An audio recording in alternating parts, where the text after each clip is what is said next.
Hello, everyone. So last time we looked at some set theory. We looked at set operations and some identities and properties, right? So last time, set operations and their properties. And we looked at some basic identities regarding properties of sets. And then we saw that, let's say, if you want to prove an identity of this type, you can take an element in the left-hand side and show that that element must be in the right-hand side. And then take an element in the right-hand side, show that it has to be in the left-hand side. This will show that the left-hand side is a subset of right-hand side, and right-hand side is a subset of left-hand side. And once you do that, then we can conclude that left-hand side and right-hand side must be equal to each other. Okay, so let's look at another example. So this example is one of the book exercises, question 20, page 144. Show that for any sets A and B, we have B minus A. So we use the set difference with this notation. Your book uses this notation, but we use this notation. Let me use the notation that we used before, B minus A union. So this is actually part E. B minus A union C minus A equals B union C minus A. So we want to prove this identity. Of course, one way to do this is to show that left-hand, take element, the left-hand side, show that it's a subset of right-hand side, and right-hand side is a subset of left-hand side. So that's one way to do it, but we can also use the other identities that we learned before to try to prove this identity. So you're allowed to use previous identities always to prove new identities. So let me start with the left-hand side. Left-hand side. So this is B minus A. We saw one of the identities was saying that B minus A same as B intersection A complement, and then union C minus A means C intersection A complement. Now, how can I simplify this? If you look at this, I can use distributive property, right? So to write this one as A bar intersection B union C using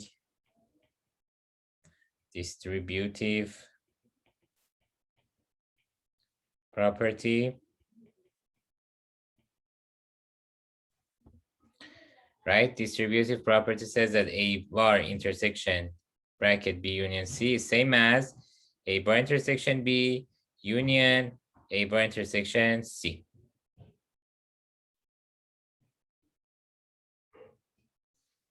And now this is same as the commutative property. I can write this one as B union C intersection A bar.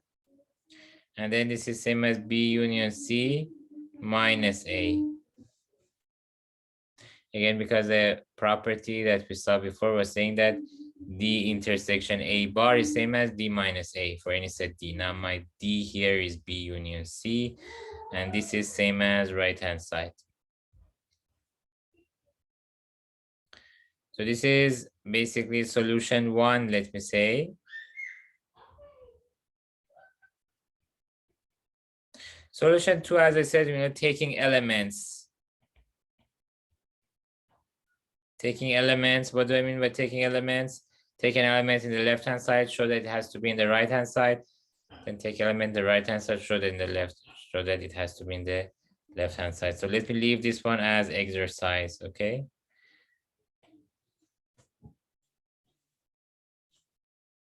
All right, so these are the methods that you can use to prove identities in set theory. Now, the next topic we want to look at is generalized unions and intersections.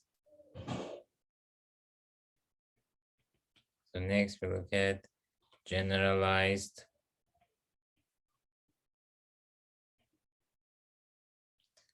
unions and intersections.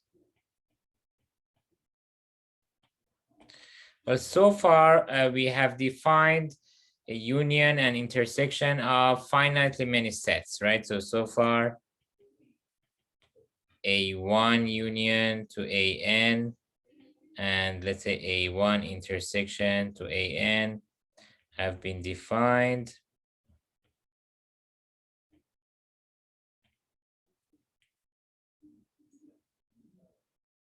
Next, we define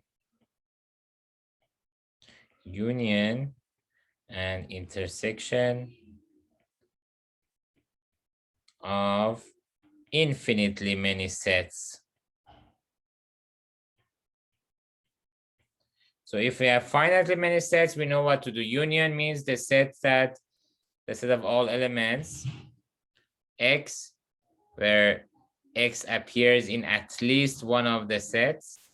And for intersection, set of all element X, where X appears in all elements, in all the sets, AIs.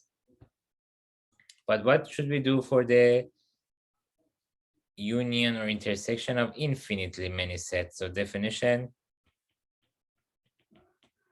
let I be an index set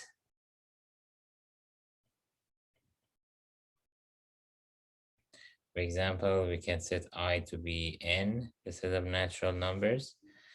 Then a union AI, I belongs to I, is defined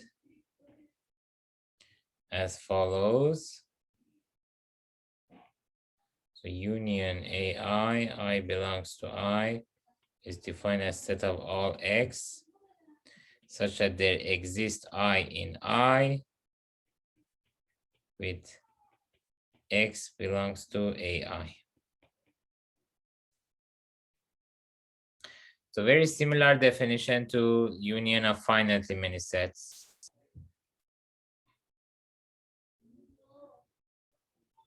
Right? Union of AIs is the set of all elements X where X appears in at least one of the AIs. When we say there exists I in I with X belongs to I, means X appears in at least one of the AIs. And what about the intersection AI? So we say similarly, let me say also intersection AI, I belongs to I, is defined as follows.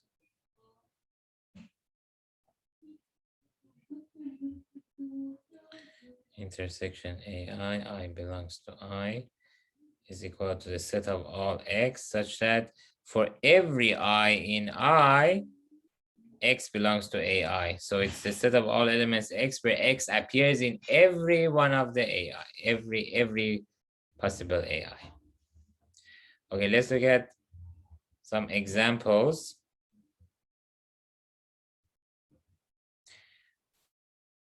Or let me, before giving the example, let me consider the case where the index set is natural numbers, like I said.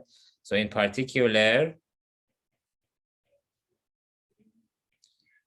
if I is equal to a set of natural numbers, then union AI, I belongs to N, is also denoted with union I from 1 to infinity AI. And then this is set of all elements X where there exists, such that there exists I in N with X belongs to AI. And intersection AI, I belongs to N, is also denoted with intersection I from 1 to infinity AI. And let's define that set of all elements X where for every I in N, X belongs to AI. Okay, so in the case where the index set capital I is natural numbers, union AI, I belongs to N is also denoted with union AI, I from 1 to infinity, and similarly for the intersection. Okay, and the definition is still same as before. Now let's look at an example. Let AI, let's say, equal to 0 to I. AI equals 0 to I. Find union AI, I from 1 to infinity, and intersection AI, I from 1 to infinity. So let's get some idea about these AIs. So let's look at the real line. Well, let's say this is 0, this is 1, this is 2, this is 3, and so on. Now for A1, AI is the interval from 0 to I. So A1 is from the interval from 0 to 1. So this is your A1. And then A2 is from 0 to 2.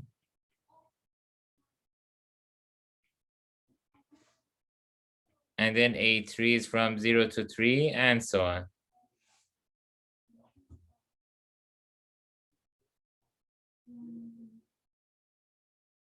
Okay, now what is the union here?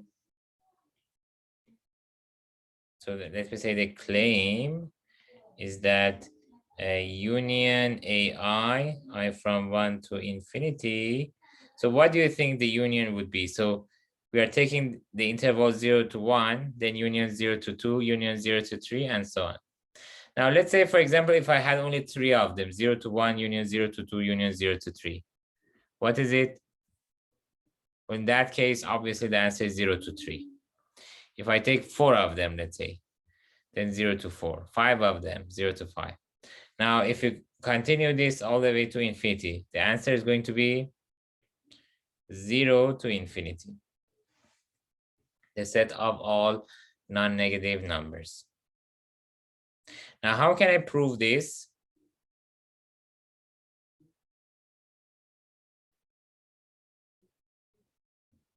How can I prove this? Well, I want to show that these two sets are equal to each other, right? So how can I show that two sets are equal to each other? We just said in the beginning of today, also last time, that we can take one element, the left-hand side, show that it has to be in the right-hand side, and take an element, the right-hand side, show that it has to be in the left-hand side. So to prove the claim,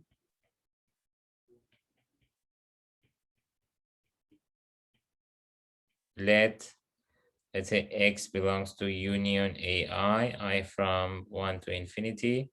Then by definition of union, generalized union, what can I say? What was the definition of union AI, I from 1 to infinity? The set of all elements X, where X belongs to at least one of the AIs. Now I'm taking X inside my union, so that means X is inside at least one of these AIs, so there exists I in N, such that X belongs to AI, and AI, well, let me say J because I is already used. And AJ was 0 to J, right? By definition of AI is 0 to I, so AJ is 0 to J. And that means X belongs to 0 to infinity. Because any interval of the form 0 to J, obviously, for a fixed J is positive integer. Remember, J is positive integer. So any interval of the form 0 to J is obviously a subset of 0 to infinity. So if X is inside 0 to J, it will be also inside 0 to infinity. So I took one element the left-hand side, show that it has to be in the right-hand side. Next,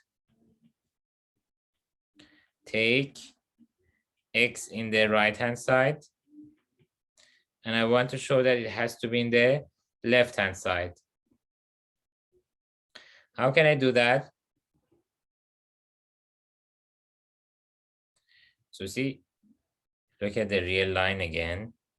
This is 0 and all the way to infinity. So I'm taking some x here. I want to say that x is inside at least one of these AIs. AI is the interval from 0 to I, right? So how can I show that x is inside at least one of these AIs? I just need to take or choose an integer which is bigger than x, and then x will be smaller than that integer and therefore will be between 0 to that integer, which means it's inside in one of the AIs. Remember, AI is the interval from 0 to I. So once I find an element or integer I, which is bigger than x, then 0 to I will include x.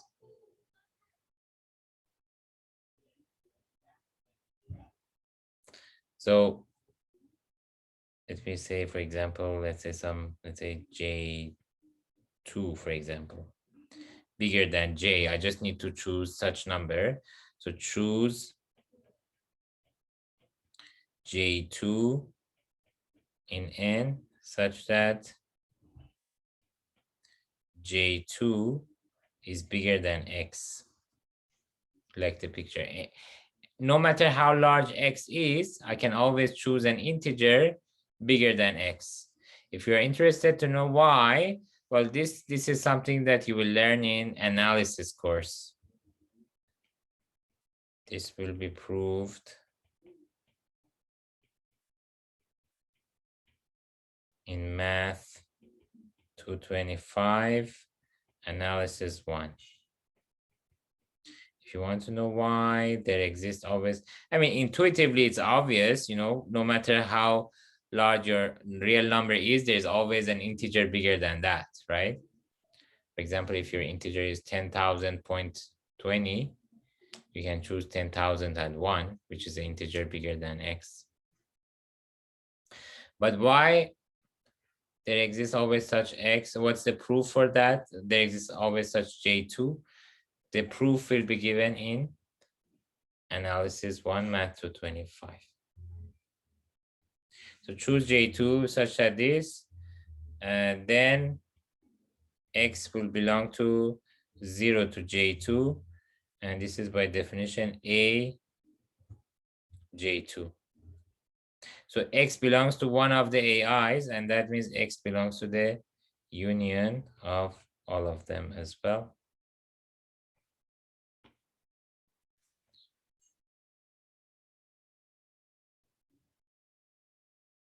And that's all we wanted to show.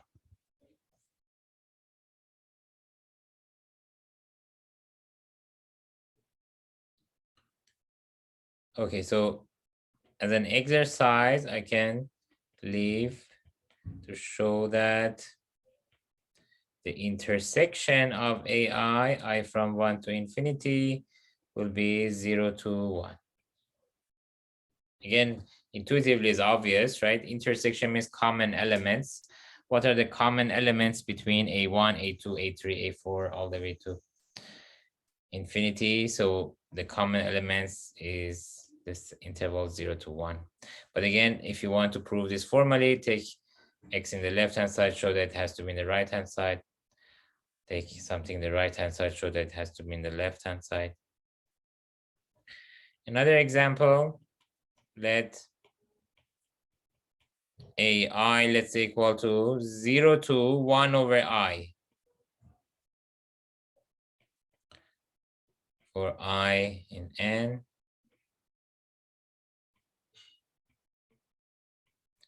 Show that intersection of AI, I from 1 to infinity, is equal to, what do you think it is?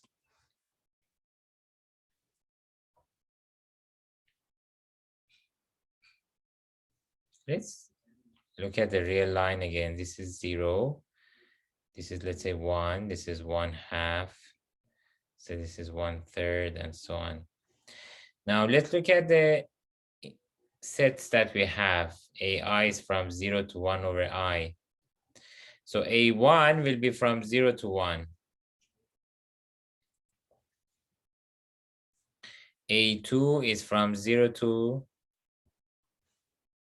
so this is A1. A2 is from 0 to 1 over 2. A3 is from 0 to 1 over 3. And so on. So what are the common elements? The common elements between all these sets. Well, for example, numbers bigger than 1/2 are not in the intersection because they are not in A2. If something wants to be intersection, it has to be in all of the sets that we have. Similarly, numbers bigger than 1/3 cannot be in the intersection because they are not in A3. Similarly, numbers bigger than A4, A1 over 4 cannot be in the intersection. So what is left? What is going to be left for me? The answer is nothing. Because the sets get smaller and smaller in each step. And you could say, or maybe you could guess, well, 0 will be left for me because 0 and no positive number will become less than 0 or even equal to 0. But the thing is, 0 is not included in any of the sets because all the sets are open interval by definition. Yes, if it was closed interval 0 to 1 over I, then the intersection would be 0, just the number 0. But because even 0 is not included in any of the AIs, therefore in the intersection, I will have nothing left, and the answer will be empty set.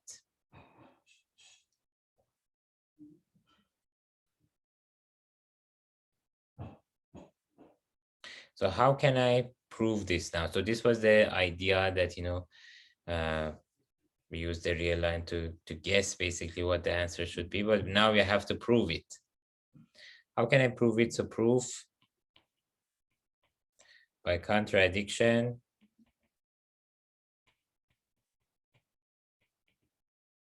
I want to show that this intersection is empty. Well, what happens if it's not? So suppose that intersection AI, I from 1 to infinity, is not equal to the empty set. But if it's not the empty set, then it will have at least one element, right? So then there exists X inside the intersection.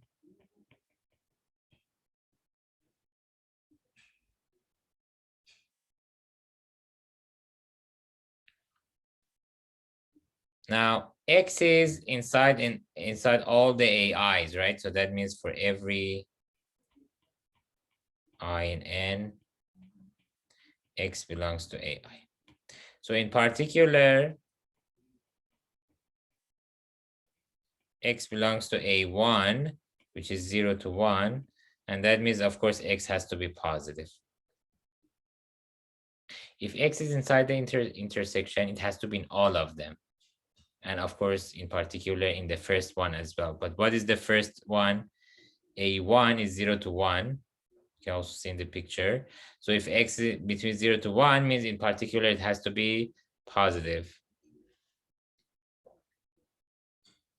So now choose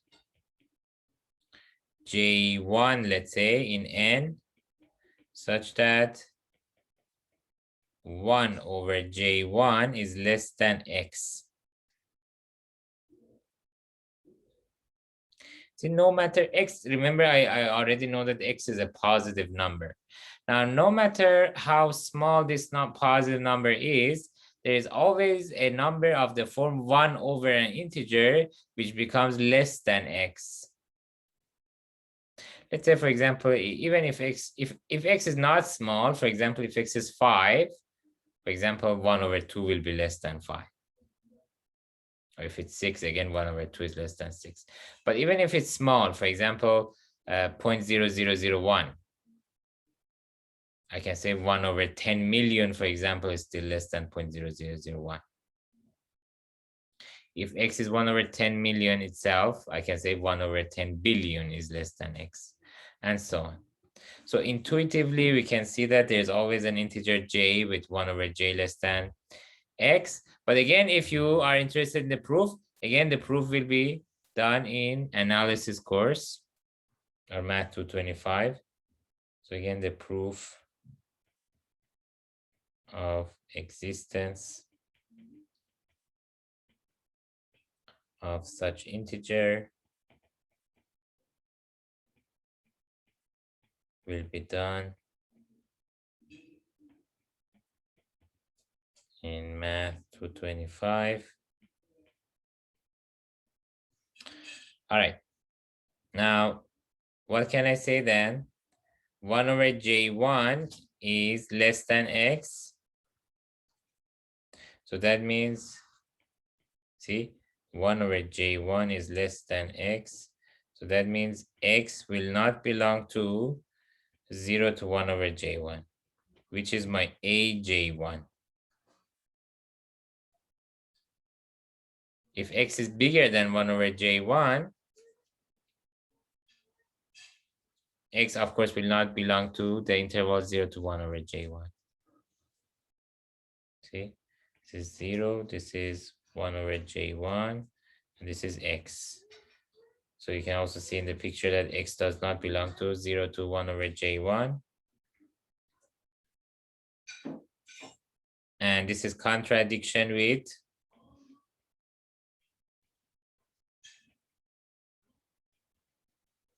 x belongs to ai for every I in n. Remember, we were supposed to have x belong to ai for every I in n, but right now I found the number j1 where x does not belong to aj1.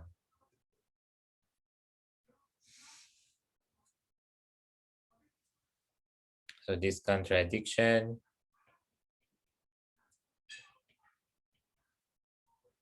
proves that intersection of I from 1 to infinity is equal to the empty set. So this is about the intersection of these sets. What can we say about the union of these sets? You can do that as an exercise. The union would be, so 0. So what do you think? 0 to 1, 0 to 1/2, 0 to 1/3, 0 to 1/4. So the union would be the elements that are at least in one of them. Well, that's very easy to guess because A2 is a subset of A1, A3 is a subset of A2, and so on. So if we take the union, we get the biggest set that contains all other sets, and that is A1, right? Because A2 is subset of A1, A3 is subset of A2, and so on. So we can use this argument to show that. So exercise, show that union I from 1 to infinity is equal to 0 to 1, which is equal to A1. All right, so let's start the next topic, which is 2.3, and that's about functions. So what is a function? Of course, you know you have seen functions before in high school and also in pre-calculus. But again, let's remind ourselves quickly, what's the definition of a function? So definition, a function is a rule, right, that assigns exactly one output, to every input. So each function, as you know, it has inputs and outputs, and it has to assign exactly one output to each input. In other words, it's not allowed to assign two outputs to one input. So the set of all inputs is called the domain, right? The domain of the function.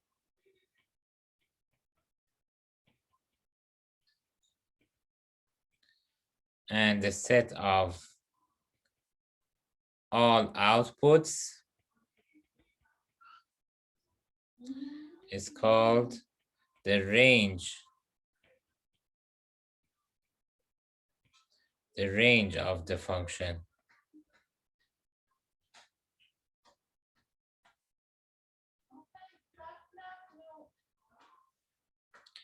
A set containing the range is called the codomain of the function.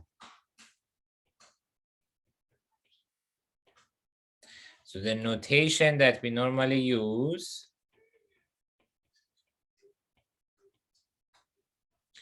is, we can say f from A to B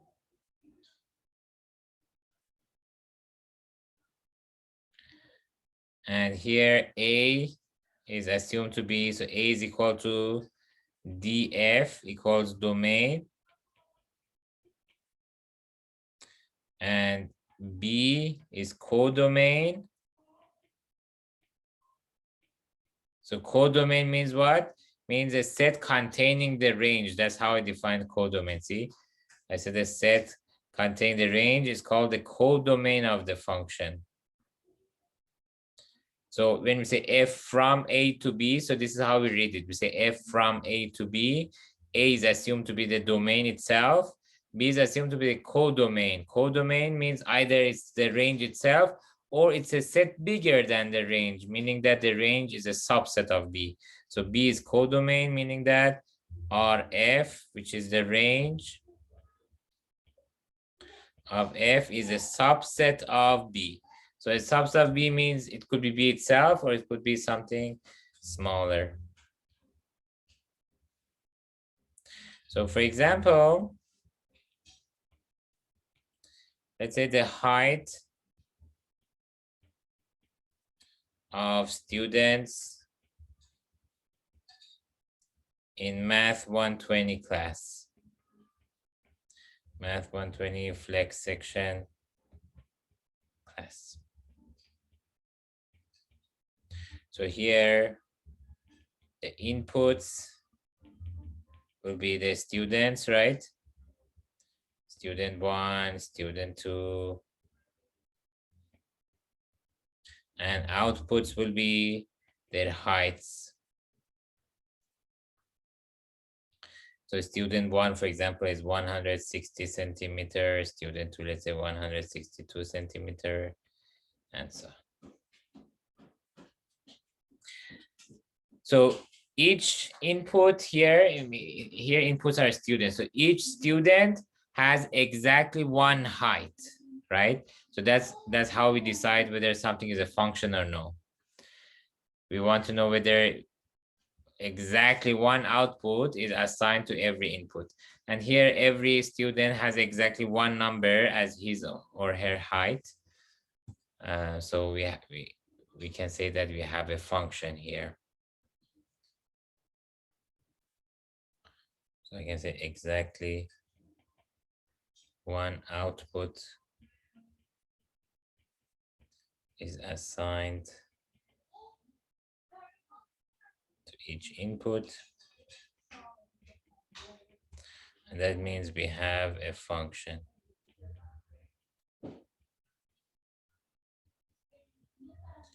We have a function. Now the ways to represent a function. Ways to represent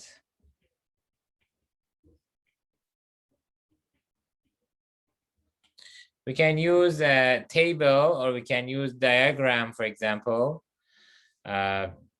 using table or diagram. Let's say, for example, we can sometimes say it this way. We can say, for example, this is A, this is B, and then this is F. So this notation or this diagram is used to say that or imply that F takes the elements of the set A to elements of B, and to each input A assigns exactly one output, let's say small b in capital B. Let's say, for example, you have A1, and then here we have B1, so which is, let's say, f of A1. And then let's say we have A2, which goes to B2.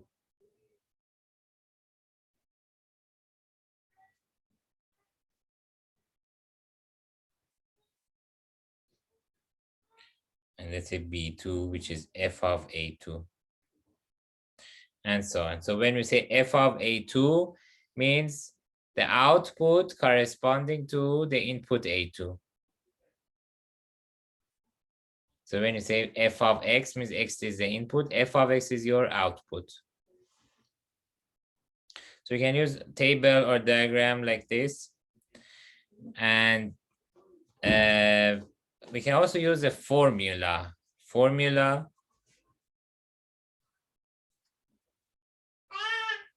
So the second option, using formulas. So when you say, for example, y equals f of x, so this means this is the input, and then this is the f of x, or which is same as y, is the output. So for example, let's say if you have f of x equals, or let's say f from, let's say, n to n, f of x equals x squared.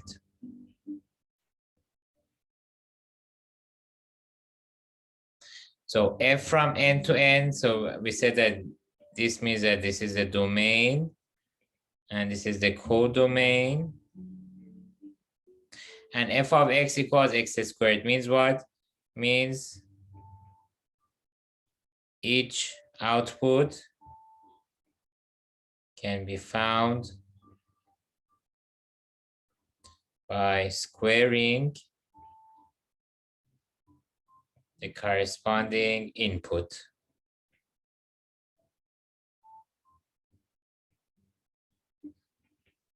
And what are the inputs?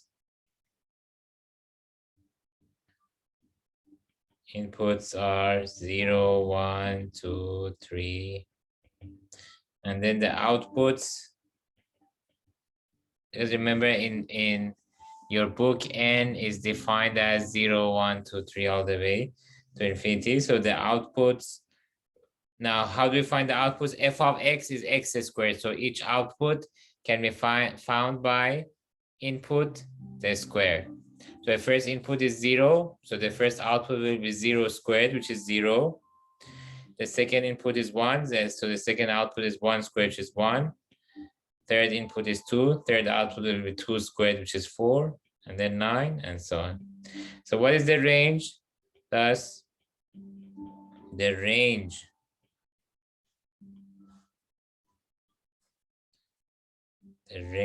of this function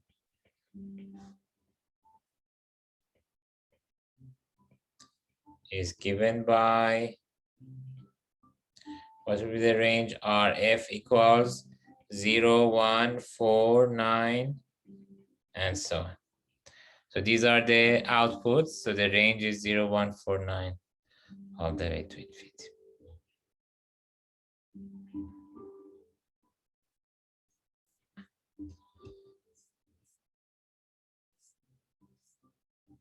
Okay.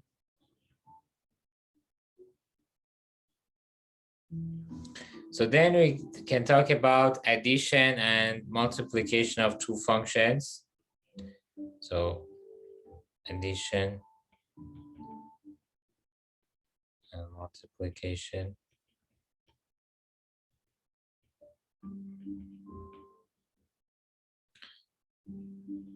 So given two functions, let's say f from a to r and g from b to r and g from also a to r.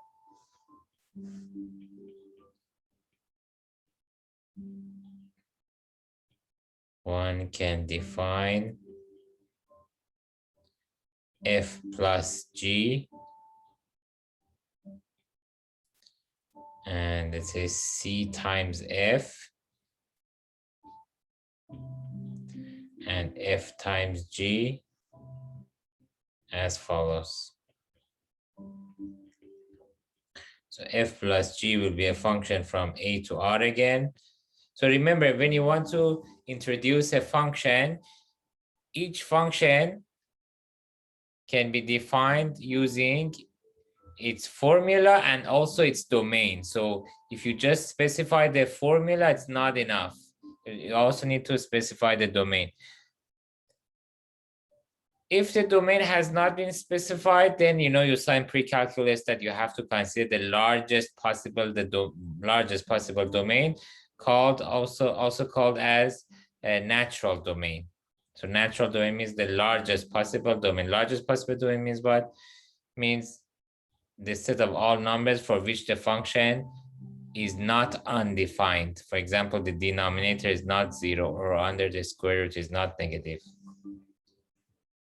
So finding natural domain is a topic that you sign pre-calculus. I don't want to go into details.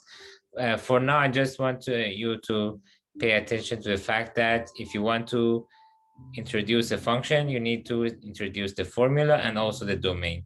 So f and g, let's say, are from a to r, so the domain is a. So I want to introduce a new function called f plus g, the addition of those functions. F plus g is also a function with domain a, codomain r, and what is the formula?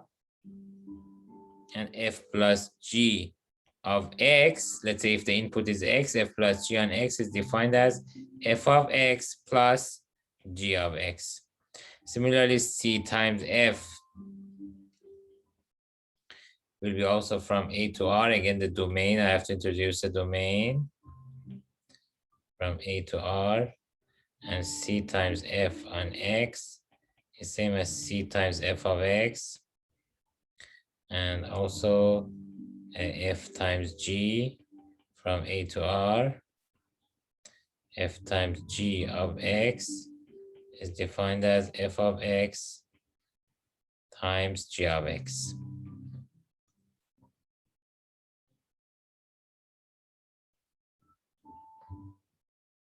Okay, so for example, let's say f from r to r,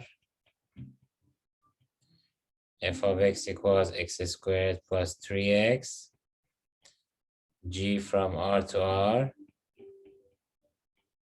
g of x equals x squared plus 5x. Find f plus g. So what is f plus g going to be? So f plus g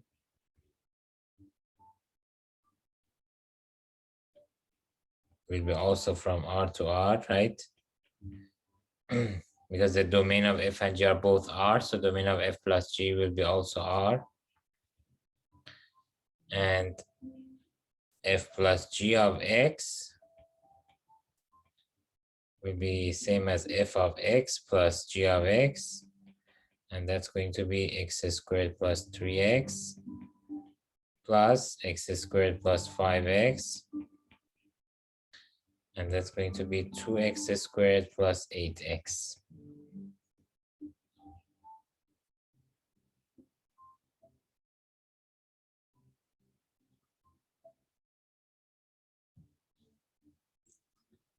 Okay.